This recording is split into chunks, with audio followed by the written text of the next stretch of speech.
100. It's every traveler's nightmare, but it really happened for real today. A computer glitch at the FAA causing major delays and cancellations at airports across America. My next guest says today's events may have cost the airline industry. Remember, it was over 5 hours. That's it, 5 hours. May have cost the industry $100 million.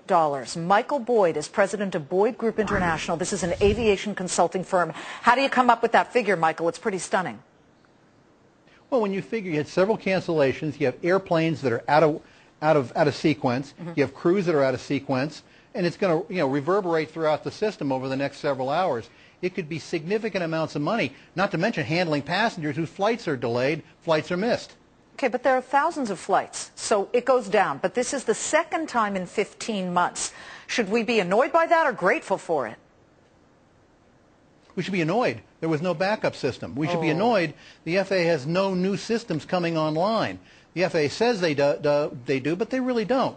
They have an old system they've renamed NextGen, but it's not going to fix the problem. We can plan on this happening again in the future.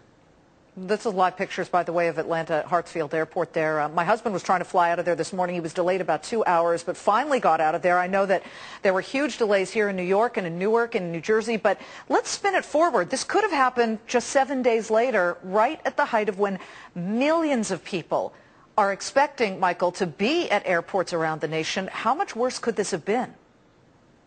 Well, the worst part would be that if it was on a day like today, there's no flights tomorrow. Because over the Thanksgiving holidays, you don't have any more airplanes in the sky, and the airplanes are still full. It's just the next day, Friday and Saturday, there's no extra flights. So if they got canceled, you may be eating turkey at the airport over the weekend. Well, we should be mad at the FAA, right? I mean, not the airlines themselves. Or will people be expecting the airlines to make it up to them somehow if they were stuck on the tarmac for hours, missed business meetings, things like that? Well, missing connections, things like that. Yeah, it's the FAA that's responsible. The problem is, though, the airline industry itself never has demanded the FAA do better. They're really kind of in bed with them, which is unfortunate because it's costing the airline business about $9 billion a year, things like this. So, yeah, they're not causing it, but the airlines aren't demanding any better, to be very blunt with you. Michael, you talked about NextGen, but that's not really a solution, you say. How much would it cost to overhaul the whole system and get us up to speed on this?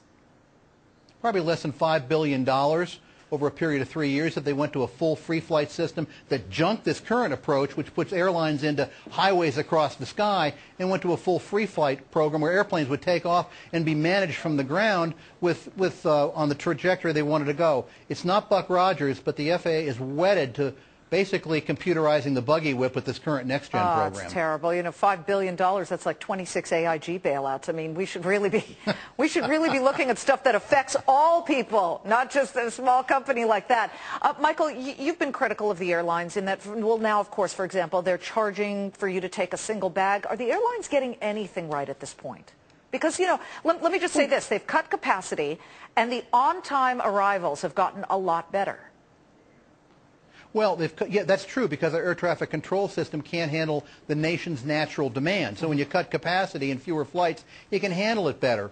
But the reality is the airline industry does a pretty good job moving 500 million passengers a year, 700 million people getting on and off airplanes. They do a fairly good job of it. The problem is that we don't have a system really to handle them because we haven't planned, and the airline industry hasn't really demanded better from the FAA. Michael Boyd, president of Boyd Group International. We all should demand better of the